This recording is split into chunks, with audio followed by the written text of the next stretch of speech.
Hey guys, Infidel 1258 here. Today I want to go to the marketplace and I want to analyze card valuations again. We're looking at conclave cards and we're looking at regular foil versus gold foil. You guessed it. If you know my channel, if you know my content, we're always looking for value where the price is not properly reflecting that, because price and value aren't the same thing. And so we're going to find in this video some examples of how something can be worth way more than the price implies, but something's happening, an oversight. And so I'm going to point you towards some of those opportunities. It's going to be interesting for a few of you because a few of you will take the advantage of these buys. So if that sounds interesting, stick around. Let's get into it. So I actually have queued up several peak monster windows. I think I have 4 different monsters that I've confirmed are cheaper with the gold foil version. Like cheaper or give or take $1, like the same price, which is crazy considering what gold foils do in Splinterlands. If you don't know, you get bonuses when you're playing with gold foils. If you play a rank match and you compete including gold foil cards, then you're going to receive bonuses. In this battle, which I won, I have 1 gold foil card down here, Blazebeard Merc, and so when we skip to the end of the battle and we see the rewards, we can see that there's multipliers. There's a little eye beside that. That might be too small to read, but it says SPS bonuses. I have an SPS boost bonus, which means how much SPS do I have staked. I have a win streak bonus, black cards, gold foil cards. So that 1 gold foil card that I showed you, that 1 card gives me a 10% bonus on all of the SPS that I received for this win. So if you think that through, every single gold foil card that you play with in any given battle, which is potentially possible to play with only gold foils, you could get a 60% bonus. If every card was gold foil, you're getting a 10% per slot. That's 6 cards, 60%, which is a huge increase to your SPS payouts. Now, it is more expensive to buy gold foils, generally speaking. And so people don't necessarily, when they're building out their deck, focus on gold foils. But is it always more expensive? No. Sometimes people overlook value that's hiding in plain sight. You know, I think in particular right now, while we're getting to know Conclave Arcana, and people are trying to figure out what cards do they need and which ones do they have to have at which levels, and maybe you play at silver or gold or bronze or diamond, and you don't necessarily need every card maxed out, even if you're at the highest levels of the game. I play in champion and I don't have every card maxed out. Some of them you bring them to certain key points, and that can be sometimes fine. And you should think that through before you follow some of the math we're going to look at in a second. But I think as a result of all of that, all of those variables, people don't necessarily all chase after the same assets at the same time, which is to say that certain assets can pile up on the shelves. And I think sometimes gold foils are in that conversation, because while they are generally more expensive, you need fewer copies of them to play. And so when you look at a regular foil of any given card, you need 400 of a common to make it turn into a maximum copy. And so maybe you're not playing at the highest levels of the game, but just knowing that there's 400 CC of this thing to make it max level. But then if I make it gold foil and I look at Ganache, where is he? There's the excavator. Every common card, gold foil, needs 38 CC. And so that's a huge, it's smaller than 1/10 of the total CC, but of course every single card is more expensive. The Ganache gold foil is 84 cents and the reg foil is 4.9 cents. But here's the deal. It's only 4.9 cents for the first few of them. 4.9 cents for literally 2 copies. Then it's 5 cents, then it's 5.1, then it's rapidly 6, 7, 8, 9, 12, 13 cents per CC. And there's only 511 copies on the marketplace. Another point I want to make before I start showing you the examples of how these price differentials work out and where the deals exist is you got to recognize this. The liquidity available at any one moment within Splinterlands for any one asset is razor thin. There's 511 copies of Ganache Excavator for several reasons. 1, it's a relatively brand new card. 2, people are actually chasing after these cards, so the supply that is coming online is being bought up sometimes. And then 3, it isn't actually super valuable for people who are sitting on extra Ganache excavators to bring them to the marketplace, because what? You're going to get 4.9 cents if you sell it today at this value. These other ones might not sell. 6.5, 7 cents, 12 cents, 15 cents. They might not sell. And so do you care about 5 cents? Maybe you don't. Lots of people don't.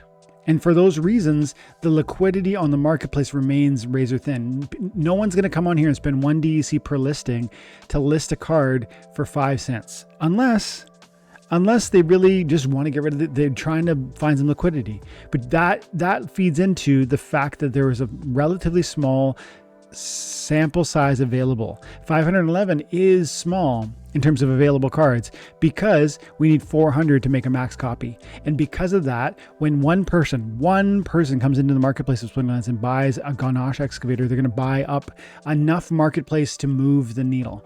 Now, if I go in here and go bulk buy just to show that point, let's say I want to buy 400cc, I can do it.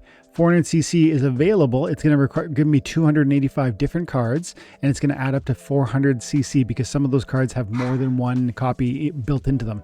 And so that's going to cost me $38.52, which is an average price of 9.6 cents per cc, which tells me I'm way overpaying on some of them. If we said that the price is 4.9 cents for the Ganache, but the average here is 9.6, we know that some of those cards I'm paying for are almost 15 cents probably. And so for all those reasons, lack of liquidity, people aren't bringing more cards to market, there's a fee to list them, 5 cents doesn't necessarily move the needle, so people don't want to list even if, they just don't see a big reason for doing so. It just ultimately there's limited supply. And as a result, every single time, like a little bit of time goes away where people aren't thinking about the point I'm making. What happens is these commons are more expensive in regular foil than in gold. Let's look at that to see that. So now that we've just kind of worked through some of the understanding that you need to understand why this happens, there's another piece too that I want to say before I move on to showing you the exact examples. People sleep on gold foils. They don't think about the 10%, and they assume that gold foils are, because they're more expensive on a per BCX basis, that they're going to be more expensive on a total value basis. But clearly that's not the case. Look at this data. So the Ganache excavator here, I sampled this earlier and I showed you, it might have been slightly different a moment ago when I just showed you this a moment ago, but 3852 is what I pulled up 10 minutes ago when I prepared this data. 3852 to get 400cc of that thing, to get one max copy. Or we can get the gold foil variant for $4 cheaper. The gold foil is $4 cheaper, and it provides the 10% bonus in match. It also gives you access to different tournaments. Maybe you're going to be able to play in certain guild brawls, because there are certain ways and moments in this game that if you don't have gold foil, you're actually not going to receive access or entry into different fields that are maybe competitive, enjoyable, and things you want to participate in. And then finally, I haven't even talked about how gold foil is going to give you more airdrop points, which is pretty interesting because for the same price, this card is actually $4 cheaper, the gold foil. But look at this. The gold foil of this card is giving you 125 CP, which is the HR of this card. You don't need to know these terms, but that's how much points this thing is going to produce in the airdrop. Actually, let's pull up Splinterlands. I'll show you my own card. Come in, rather than do math and all this stuff, I'll bring up my conclave. I'm going to show you. I'm going to show you. It's not just access into gold foil guild brawls or to gold foil tournaments. It's increased reward. Here's another example. This is a common card. It's a gold foil. It's maxed out. Okay, so this maxed out card is producing 4,987 collection power. That's how much HR it's going to produce. That's how much airdrop points is going to produce for me per hour on conclave mage wagons. Why is that important? Again, this card, the gold foil equivalent of the conclave excavator, was cheaper, and so we're getting the same card with 10% bonuses, access to tournament and guild brawls, plus we're getting, actually, I think it's 5x, or no, it's 2.5x the CP, and therefore more airdrop cards. So let's look at a maxed out common regular foil. Here's a maxed out conclave artificer. It's a common card, and it's producing 2,100 power. The other one was producing 4,900 something. So 2.5 times more CP for the gold foil. Again, that's important because it produces more airdrops within the conclave mage wagons. And so this one's, the regular is more expensive and less benefits. $4 more expensive to get the regular foil than the gold foil. It's not the only card though. We have the huckster, the bludgeon hucker rather. I don't love this card actually, but It's interesting how it synergizes with the blue team a little bit with the protect, which of course helps with the EMP armor strike plays. And then you get the slow, which is always helpful because EMP can be vulnerable, because even though you hit like a truck with the armor strike, do you land that shot because your speed? Well, bludgeon hucker can help bring their speed down to earth and then increase your accuracy. Either way, 400 cc of this thing. Actually, there's only 296 available.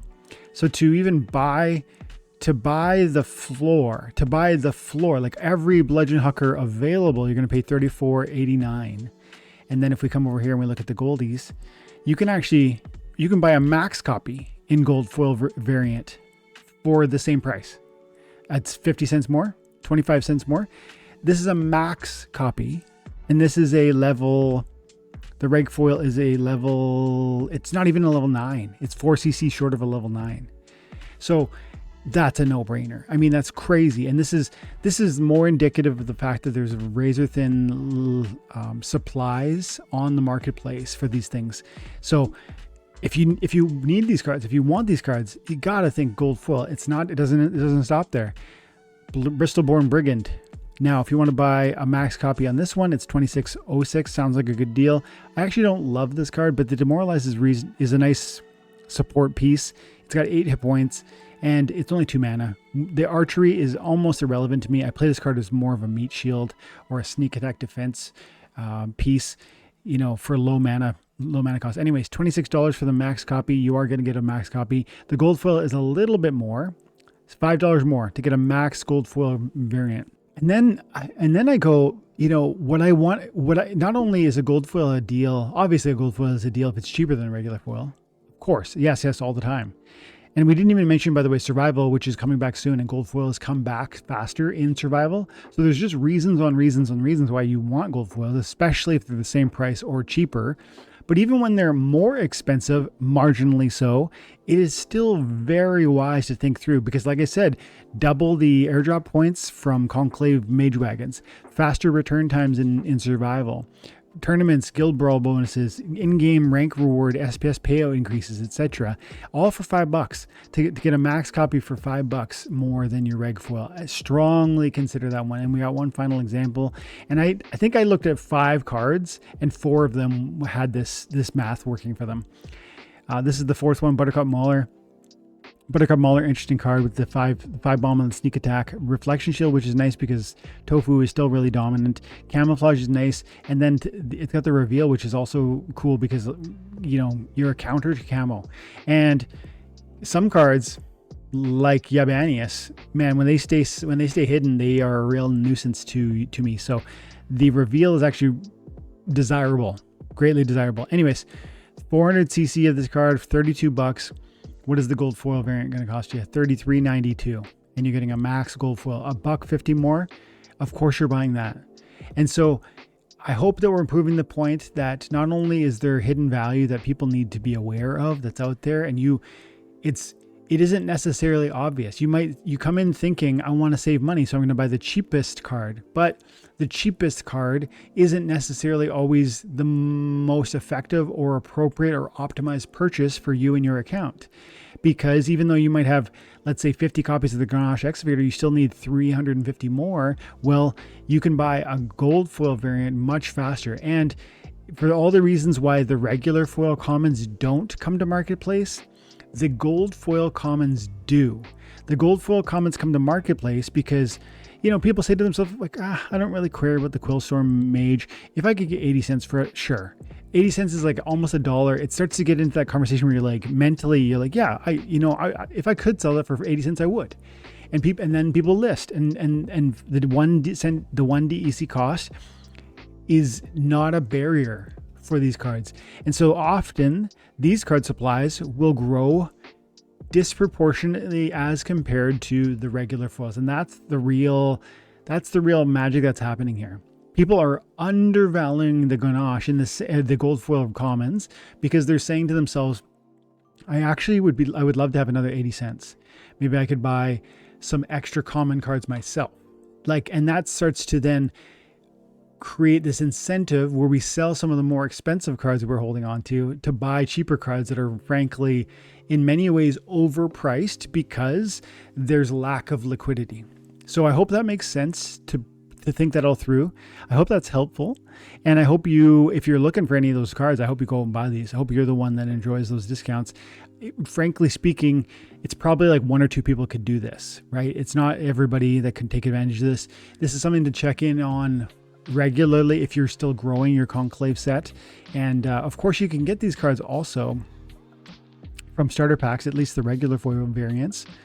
But again, when the gold foil copy is available today, it's going to give you all those benefits we talked about. It just makes a lot of sense. And so I feel as though, this is clearly a thing that most people aren't looking for. If it was, this wouldn't keep popping up. This happened 2-3 weeks ago. I did videos about it. It's happening again. I only looked at 5 monsters. The only one that didn't do this was the Fenmore Wood Troll.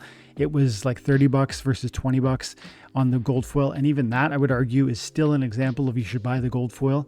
But there's going to be other ones in here too. This happens also on rares or epics, but usually less so. And so, be cognizant of that. And before you buy any card, especially if you have no CC of that thing, explore what the gold foil variant would cost, and even look at what the black foil might cost you. Because it's possible that while, for instance, the Ganache Excavator is going for, I think I just said $38 on the gold foil version. What if it was 80 on the black foil? The black foil is actually going to get you 5x the airdrop points. So you got to just think this stuff through. This is going to be one of the ways that you're going to maximize what you receive for your time and effort in Splinterlands. If you're maximizing the value and the impact of the dollar you're putting into card collection, then you're going to also maximize things like airdrop points, tournament availability, guild brawl participation options, etc., etc., etc. And that translates to more SPS, maybe more glint, and that is more returns for your time and effort. Okay, so I hope that was helpful, and I hope you enjoyed it. And if you did, drop a like, let me know in the comments. Have an amazing day, guys. God bless.